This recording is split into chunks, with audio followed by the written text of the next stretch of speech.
self-respecting, intelligent person will do when presented with information that you don't know the purpose of it. You do what? You research. So I did some research, and I discovered some interesting things. Oh, that's interesting. How I wish, can you, with one click of a button, make me like too skinny to fit the screen too? That would be really nice. So I started to find, well, what's on the, why should I be spending time with my feet on the ground? So I started doing some research. And in addition to the Earth having a magnetic field, which those of you, if you were here over the weekend for the class on magnetism, we were reminded that the Earth has a magnetic field. The Earth also has an electrical field. It's like a big battery, right? And so the energy from the sun, it generates electricity in the form of a positive charge, which then gets transformed into a negative charge. And when I say positive and negative, please don't think good, bad, because electricity or a battery with the positive and negative poles, not one is not good or bad. It's just simply two ends of a polarity of a type of energy. So the sun's energy, positive, it gets transformed into a negative charge through lightning. And then, so then the surface of the Earth, as you can see from the little circles with the dashes, is a negative charge. So I said, okay, I wonder why the doctor told me to walk on the Earth with a negative charge. I wonder what's here. So I did a little more research, and I learned that, well, first of all, I knew already that we're all made of atoms and we have an electrical charge. We all learned that, I think, in grade school. So I knew that part. But interestingly, what I didn't know is that we, as we move throughout our day, as human beings, we build up this positive charge. And if we don't discharge that positive charge, it can cause imbalances. I did not know that. I did know, for example, static electricity in the home. You know, if you drag your feet on carpet and you touch something, you'll get a shock. But if you walk on grass, that won't happen. It will discharge. If you've like built up static electricity, or if you're wearing an outfit that's been in the dryer, you know it's got all the static, go outside and walk on the grass. It discharges. Okay, so that's interesting. And so, you know, we are stabilized in our electrical field. So I thought, it was the doctor saying I'm like electrically out of balance? Like what is this? So I kept researching, did a little bit more, and you know how Siri listens or Google listens. The minute you start talking about something you want to learn, you're flooded with ads in your social media timeline or your email ads. So we can say that it's Siri. We could also say it's the universe supporting our desire to learn. You can call it what you want. But the next thing you know, I started getting all of this information about grounding, about more, and I started to learn some really interesting things that, you know, animals and all living beings except humans spend time connected to the earth with the skin, right? Animals with their paws, fish swim in charged spaces, but our lifestyle has disconnected us. We don't spend time walking barefoot outdoors because why? We're worried about germs. We're worried about hurting our feet. We are, maybe the weather's bad. We have good reasons, and then some reasons are, reasons. No judgment. We don't sleep on the earth anymore. We don't sleep on the ground unless we go camping. And most of us prefer to go glamping and not camping, right? We don't do that. And then we don't wear shoes. Even my shoes I'm wearing now have a rubber sole, so they're not conductive because, the Native Americans wore moccasins that are made of leather. And if you walk on the ground with shoes that are made of leather, is it still on? You walk on the ground with shoes that are made of leather, you're still getting the charge from the planet. So this is interesting. So I started digging deeper because if we're not curious about what's happening in our lives, and if you spend weeks and weeks in spiritual surgery and the doctor tell you to do something, you're not curious about that, that's a problem. So I'm going to be curious. So I dug a little deeper and found something really fascinating. So there's a lot of peer-reviewed research. And when I say research, I'm not talking about somebody sent out a survey and collected some data. I'm talking about peer-reviewed clinical trials, double-blind studies and a double-blind study, just in case you don't know, means that you take two people into two groups, right? One is the control group that don't get any of the whatever you're testing, so they don't get any grounding, and the other group receives grounding, but the group that's receiving grounding is unknown to the researchers. So nobody knows who they are except one person who's managing the study. So this is how true research can take place in a double-blind, peer-reviewed manner. So check this out. I know you can't read this, right? You may not be able to read this, but this is a graph that's showing the yellow line here is showing the growth of synthetic soles on the bottom of your shoe, right? So starting in 1950, leather soles on the bottom of your shoe was 95% of the market. In 2010, synthetic soles were almost 100% of the market in this upward curve. You know what else followed suit? Diabetes, at almost the same rate. More synthetic soles, more time indoors, synthetic carpets, athletic shoes, more computers, electronic games, but still following the trajectory of synthetic soles. And I said to myself, now I'm also an analyst and a researcher. Just because you can make a pretty graph with two lines that look close together, that doesn't really prove causation. It's either a correlation or a coincidence. You can't say that that's causation, but that's pretty compelling. A little more research. It's also called earthing, this time spending time with your feet, bare feet on the ground. Look at this picture. 13 minutes of spending time with earth on the ground. This was part of a study that used thermography, which is using a camera that captures heat in the body. 13 minutes. Inflammation reduced that drastically. The picture on the left is almost all orange and yellow. The picture on the right is almost all gone, just a little yellow. And if you pay attention to health trends, inflammation is the #1 cause of more than 90% of imbalances in the body. You name a disorder or an imbalance, inflammation is in there. There's very few that inflammation are not part of. So I thought this was compelling. So I did a little more research. And I'm not going to walk you through all this. It's going to be a short lecture tonight. But basically, in each of these domains, there's so many things that spending time barefoot in the earth will do, from improving your circulation and balancing the nervous system, improving sleep, improving blood oxygen, regulating hormones, so many things. So now I was like, maybe that doctor was onto something. Maybe there's a reason that doctor, maybe he was tired of seeing me for 3 months in a row. Go walk barefoot, we're tired of you, daughter. No, but honestly, this is pretty compelling, and every single one of these benefits is backed by a substantial amount of research. I thought, isn't this interesting? Especially the top 3. So I'm someone who's always had a hard time sleeping. Sleep is it's just a struggle. It's just a struggle. If I get to sleep, as soon as I wake up and have to pee, because I drink a lot of water, cannot go back to sleep. To the point where I don't even try. It's been rough. And stress is reduced and sleep is improved because of the hormonal balance that gets balanced. You're probably wondering, is this a spiritual topic? I'm getting there. But cortisol, which is the stress hormone, and serotonin, which is our capacity to sleep, and also melatonin, I didn't put that up there, but also melatonin. All of these hormones work together to regulate our nervous system, our circadian rhythm. All of these systems that are what? Electrical. Every system in the body runs on electricity, which is why it's measured if you get an EKG or an MRI or an EEG or any of the other alphabet soups of tests where they plug stuff into your body and measure it. They are measuring electrical signals. It was starting to make sense. So all this good stuff that it does. Very interesting. So I have to say that I have some results that I want to share with you because I'm curious. And I heard the exhortation to be curious, and that's something that I prize. I think the minute we stop being curious, I think we've stopped growing.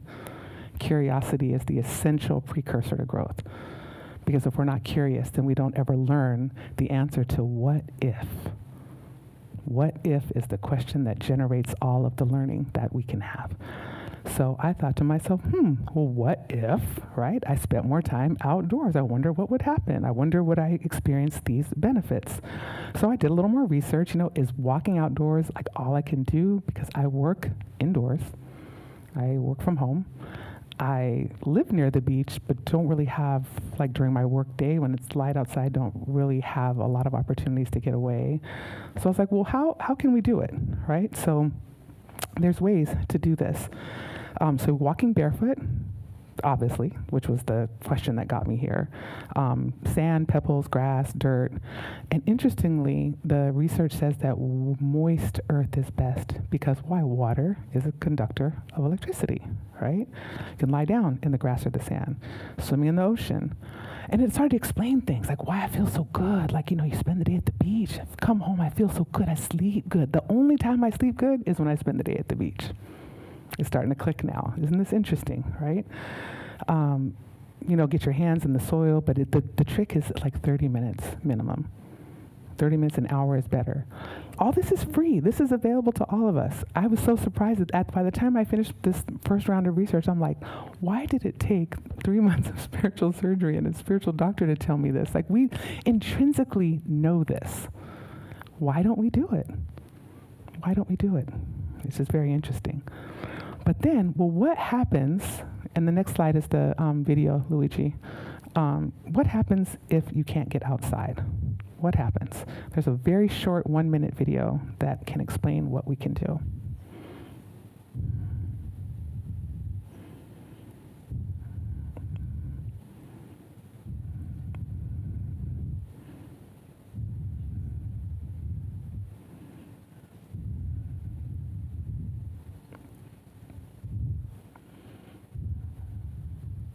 And while he's pulling it up, I will give you all a sneak peek into some other research I did.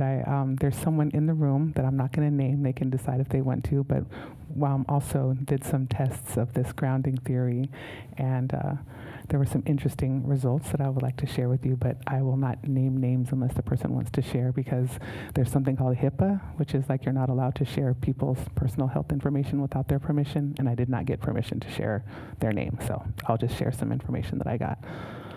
I'm not sure maybe if the video will play or not. If it won't play, we can just keep going. But the video, what it shows us is what we can do if we're unable to get outside. And there are products that you can buy that are grounding mats or earthing mats, right? Anybody ever heard of it? You've heard of it? Anybody else ever heard of a grounding mat or an earthing mat? Say what?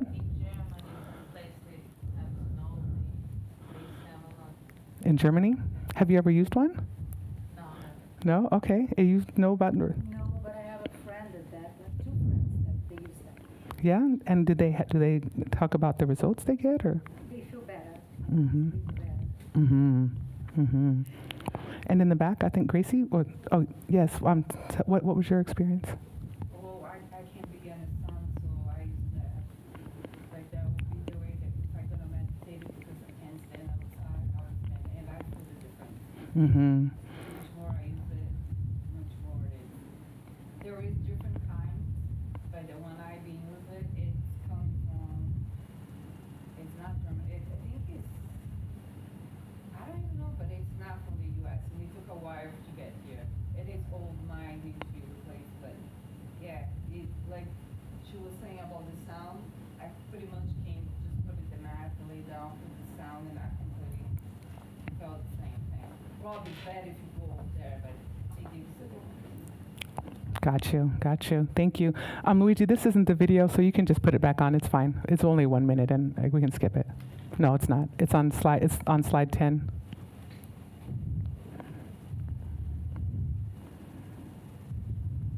Do you have that device? I do. Did you buy recently? I did.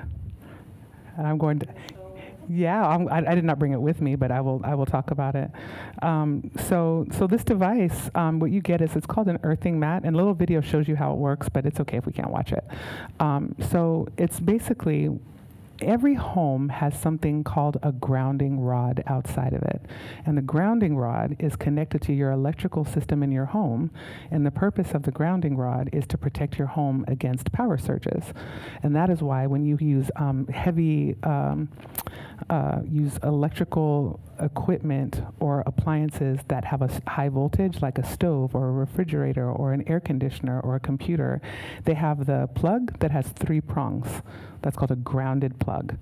If you have lighter weight, lower voltage electronics, they only have 2 plugs. They don't have that 3rd one. So in an electrical outlet, there's 3 holes. There's 2 that have slots, and there's 1 that is round.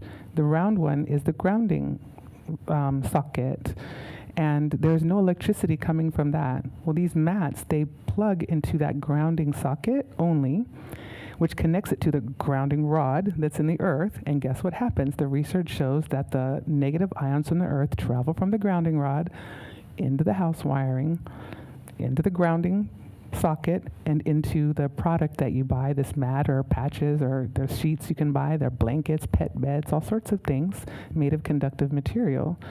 And they test it, and you can see that you are experiencing the benefits of earthing inside. Why did they tell me that? I rushed out and did exactly what you just said, right? I went and bought a set of earthing mats, some earthing sheet. It came with a little thing to test the outlet, to make sure the outlet is grounded. It came with a little thing to test and make sure the product itself is grounded, it's working. I maybe spent $100 and something. I don't sell these things. I'm not selling it tonight. I'm not trying to make money off you. I'm just telling my experience. So let's just clear the air from that, right? Well, guess what, y'all? So Wednesday, it's 8 days now. I have had the very best sleep of my life. Since before kids, I have kids in their 20s. I have not slept this good in so long. And when I tell you, I had no idea I was functioning without sleep. I didn't know. What a game changer. To get enough sleep means that so much is available to you that's not available when you're not getting enough sleep. I just didn't know. I'm not crying because I'm sad. I'm still, the wonder of it is like, wow, this is what being rested feels like. This is amazing. Like, wow, this is better than anything I could ever imagine. I still get up to use the bathroom because I drink a lot of water. I just lay down and go right back to sleep. And I sleep really, really, really good. And the other benefit that I've experienced, for all of you who meditate, will find this quite interesting. Those of you with the meditation practice are most likely interested in something called equanimity. And this becomes the spiritual part of this talk. So equanimity, if you're not aware, is the ability to observe the sensations of the body while remembering their impermanence before you react. Equanimity is observing the sensations of the body while remembering their impermanence before you choose to react. So all of the emotions that we feel and all of the things that we experience, they're all temporary. They're all temporary. All of it. But what do? We say, this is going to last forever, so guess what I'm going to do? And we make these decisions, and the decisions that we make may or may not produce the outcomes that we're looking for. Okay, so that's equanimity. Those of you with a meditation practice often include equanimity as part of that practice because meditation helps us with equanimity. The more we slow ourselves down, the more we spend time in silence, the more willing we are to examine how we feel, to examine the impermanent nature of those feelings, and examine options for reacting that have the potential for producing the outcomes we actually want. 7 days. Like you, my life is full of opportunities to practice equanimity. I have a daughter living with me, a grown daughter with bipolar disorder. That is ripe with opportunities to practice equanimity. That is a difficult imbalance to live with, and a lot of suffering on the person that is experiencing it.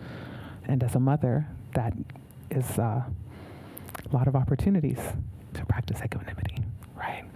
And generally, I practice, which means, what do you do when you practice? Sometimes you get it right, sometimes you don't, sometimes you forget, sometimes you don't. So the results, just like that, are mixed. When I tell you, in this last week, because I've slept 8 hours grounded, it feels so good to say 8 hours. I've never been able to say that. 8 hours. During the day, when I'm working at the computer, by the way, the research also shows it shields you like a Faraday cage from EMF, from electromagnetic frequencies. They've tested that with voltmeters too. This is so interesting. I'm like, okay, Dr. Lutz, you really kind of hooked me up here. Thank you. I work on the computer with my feet on one of the mat. The dog loves the mat. It's a flat mat with no padding, and this dog only likes the plushest. It'll come and lie on this hard $8 mat and just post up, comfortable. When I tell you, all week, dozens of opportunities to practice equanimity. Dozens. Work just decided to say, oh, we want to practice equanimity this week? We got you. And all sorts of situations and conversations and declarations ripe with opportunity for equanimity. And when I tell you, sitting with my feet on this mat, I just said, there's a lot of opportunities to practice. I don't even ever get that far. Normally I'm flipping out, and then I say, oh, here's an opportunity. It's almost like things slow down because of maybe the hormone regulation, maybe the nervous system stability, maybe getting sleep. I don't know what it was, but I've experienced some amazing benefits that have helped my spiritual practice. Because at the end of the day, we're still got to deal with Maslow's hierarchy of needs, right? It's really hard to practice your spirituality if you are hungry, if you are not safe, if you like all of those things. You can still do it. There's tons of sages and gurus that have done it. It's doable. It's just more difficult, right? And I would say that we're all here because we're not gurus and sages, right? We're ordinary people wanting to work together to grow. So this is a tool that could be in your toolkit if you decide. And again, I'm not selling them. Don't ask me where to buy them. Do the Google like I did and use your own free will and see what there is to see. However, I'm going to say this one more time. There was someone in the class with me over the weekend, and I was using, I didn't want to bring the mat in, but there's these little patches that also you can plug into the wall. So I was using those. And the person sitting next to me said, well, what is that? And I explained it, and they said, my back is like really hurting. And I said, oh, I thought to myself, research opportunity. I said, how much pain are you in? If you were to number, like 1 is like not bad, 10 is bad. And she said, oh, it's like an 8. And I said, oh, well, try this. And so she put the patch on, and then we sat there. I didn't ask any questions. So then about 30 minutes later, she says to me, oh no, I said, how's your back? And she said, maybe a 4. I was like, It was 30 minutes, pain reduction in half. Doesn't know that she's participating in a study, right? Like, doesn't know, was just, and I was like, interesting. And then a little while went along, and she said, my feet are cold. I said, oh, we'll take it off your hand and put it on your foot. And I don't know if that's going to work. I'm doing research, right? Let's see what happens. Puts it on her foot. We listened to the talk. We listened to the class. And then about 30 minutes later, I said, how's your foot? She said, my feet. Oh, yeah, they're fine. I said, oh, okay.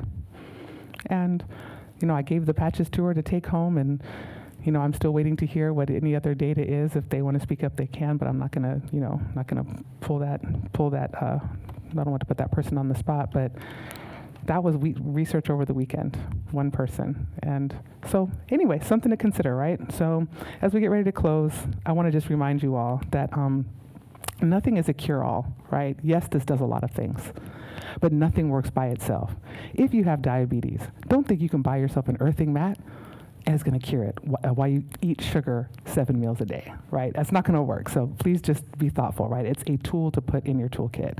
If you have chronic inflammation and you decide that you want to eat a bunch of inflammation-producing foods, because we know if you Google inflammation-producing foods, they'll give a list. If you want to eat an anti-inflammatory diet, there'll be a list of foods. Do the anti-inflammatory diet and get the mat, right? We want to use things as complements to our toolkit, not as replacements for things in our toolkit, right? Just reminder, we all know, just in case for people who are watching this, I don't want it to ever be said, I said, buy an earthing mat or go sit and be outdoors and it's going to solve all of your health problems. It's not. But it can be a powerful tool, as I've shared my own story with you. And most importantly is the capacity to slow one's system down in order to support our spiritual practices. Because as someone who's meditated for years and someone who has worked very, very hard to master myself and to master how I react and to show up in the world with kindness and compassion, I spent a lot of time working on that. For something like this to make it so much easier, like that's huge. And I know we're all here to grow spiritually. I assume we are. We're here in a Spiritist center for spiritual growth, right? This is a tool that could potentially help you. So as we said, we're doing shorter talks tonight because of the singing. So as always, I like to say wealth is, if you use it, it comes to an end. But learning, if you use it, increases. So if you learn something, share it with someone else. And like that, we can grow together. Thank you so much, everyone.